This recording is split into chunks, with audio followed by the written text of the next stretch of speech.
The NFC Championship game between the San Francisco 49ers and the Philadelphia Eagles is going to be the real Super Bowl. But now the real question is, who's winning the game? Yo, what's going on, everybody? This is Sammy J Reacts. Welcome back to my channel. And in today's video, I'm going to be giving you my final prediction for this NFC Championship game. This is it, man. We just have one final sleep until the NFC Championship game. I've done all my digging into the stats. I've done all my breakdowns. So let's talk about this game one last time, reviewing everything, recapping everything before we watch the game live on our couches. Whether you're a Niner fan or Eagle fan, we're all going to be nervous watching this game. Because like I've been saying all week, this is one of the most evenly matched games I've broken down and thought about in a long time. The 49ers and the Eagles are both so damn good. They both have elite run games, elite defenses, and they're led by some of the best coaches in the NFL. I think one of the big talking points going into this game is going to be the experience of both of the quarterbacks, Jalen Hurts and Brock Purdy. Now, sure, you can go ahead and say that Brock Purdy doesn't have much playoff experience, but you can say the same thing about Jalen Hurts. Like, they've both played in 2 playoff games. Jalen Hurts is 1-1. Brock Purdy is 2-0. Funny enough, Brock Purdy actually has one more win, even though this is his first time in the playoffs. So there's definitely a lot of pressure there for both of the quarterbacks. But if we're on the topic of experience, we have to bring up the experience from both coaching staffs. I think the 49ers coaching staff and a lot of the players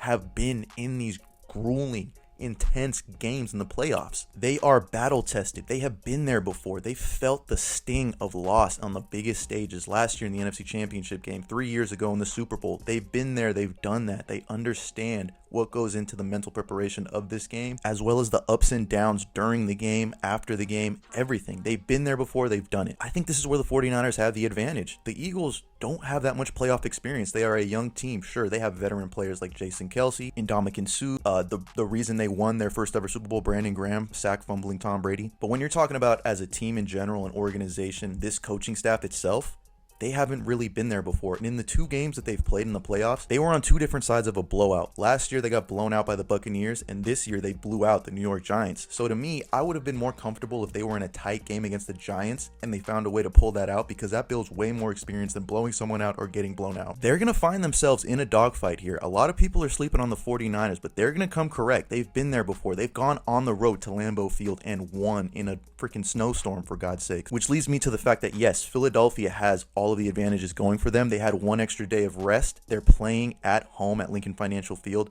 in front of that roarous, ruckus Philadelphia crowd. They're going to be loud. It's going to be tough to play in, but the 49ers have been there before. They've done that before. They play Seattle every year. So to me, that's advantage 49ers, even though the Eagles are at home. And that's no slight against the Eagles. So if you're an Eagles fan listening to this, like, this guy sounds crazy. Like, I'm just kind of stating the facts and what's actually happened before, and I think that's a huge advantage. But moving away from those narrative perspectives and the off the field stuff, we got to talk about on the field, X's and O's, and the advantages each team has against the other. I think if we start off with coaching staff, we have to go 49ers. Kyle Shanahan is the best play caller in the league, the best play caller in the league, and I think a top 5, if not top 3 head coach in the NFL. Not to mention the ascension of DeMeco Ryans as our defensive coordinator. He's been phenomenal. He brings this energy, this I've been there, done that before, I'm a player's mindset to this defense that is going to land him a head coaching job. So in my eyes, we have the advantage on the coaching staff. But again, that is not a slight to the Eagles coaching staff. Nick Sirianni is a damn leader.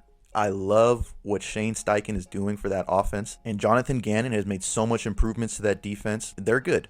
They're just not as good as the 49ers, in my opinion. Now, moving on to the quarterbacks. As much as I love my quarterback, Brock Purdy, they have the advantage in Jalen Hurts. He's just a much more talented player at the end of the day. He does more with his feet. He has a stronger arm, and he brings a certain dynamic to that offense that makes him extremely hard to guard. But don't get it twisted. I love my boy Brock Purdy. Glock Purdy, baby. Bang, bang. He does his job too, and he also brings a certain dynamic to the 49ers offense they haven't had before in the mobility. And his accuracy and ability to hit his yak monsters in stride goes unnoticed, in my opinion. But nonetheless, I go advantage quarterback to the Eagles. Moving on to the offensive line, Eagles, they have the best offensive line in football. Like, that's not even a question. While the 49ers have the best offensive lineman in the NFL in Trent Williams, the Eagles as a unit have the best offensive line. It's not even a question. They're the best run blocking unit. They're the best pass blocking unit. Jason Kelce is the best center in the league. Landon Dickerson, the rookie, looks phenomenal. Lane Johnson hasn't allowed a sack. Jordan Mailata is their weakest link, and he's still damn good. But the 49ers offensive line is still really, really good. Just not as good as Philly, so I'll have to give them the edge. Now, if we're talking playmakers, 49ers got it.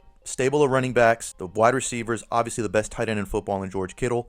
The 49ers have the better playmakers. It's not even a question. I mean, we're talking George Kittle, Deebo Samuel, Brandon Ayuk, Christian McCaffrey, Elijah Mitchell, Jawan Jennings, Ray McLeod. Even the backups are damn good offensive weapons. Philly's weapons are damn good too, though. Like I keep saying, man, these matchups are a lot closer than you think, but I'll give the edge to the 49ers because I just think they're better overall players than what the Eagles have. They have 3 good running backs in Miles Sanders, Kenneth Gainwell, Boston Scott. Obviously, the tight end, Dallas Goedert, he's a good weapon. And the receivers, Quez Watkins, Biletnikoff winner Devontae Smith, and of course, the monster himself, A.J. Brown. They're stacked too, and they're actually built pretty similar to what the 49ers do. Moving over to the defensive line, I'm giving the edge to the 49ers as an overall unit, what they do in the run game and the pass rush game, because if we're being honest, Philly's run defense isn't that good. Their pass rush, it's insane. Like, their pass rush is really, really good, 70 sacks on the year, but their run game, 24th in the NFL in stopping the run. And what do the 49ers do well? Run the ball. Linebackers, giving that to the 49ers easy. The 49ers have the best trio of linebackers in the NFL, and it's not even close, led by All-Pro Fred Warner, Dre Greenlaw, don't forget about Big Play Dre, and Azeez Al-Shaair. No disrespect to Kaiser White and them boys. There's just levels to this linebacking game, and the Niners are at the top. And for the secondary, I'm actually going to go with the 49ers. And don't get me wrong, Philly's secondary is great with Big Play Slay, James Bradbury, Chauncey Gardner-Johnson. And I think the biggest factor is the fact that we have Jimmy Ward playing nickel closer to the line of scrimmage now, and we have 2 stud safeties. Tashawn Gibson has been a steal all year long. Obviously, Talanoa Hufanga, the All-Pro himself. But Mooney, Ward, and Diamador Lenore are great corners on the outsides. So I'm going advantage 49ers there. But by an inch, because Philly's secondary is really damn good too. But at the end of the day, both of these teams are so close in terms of their talent and their schemes that it's really just going to be a coin flip. It's really just going to come down to who executes the best, makes the least amount of mistakes, and stays disciplined throughout the entire game.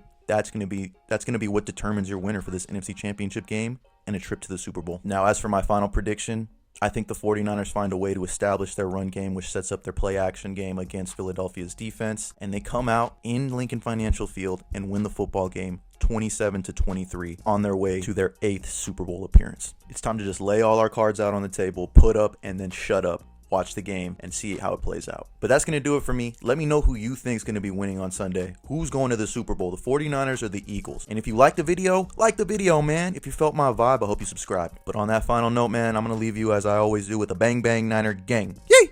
Peace, love, and positivity, everybody. Peace.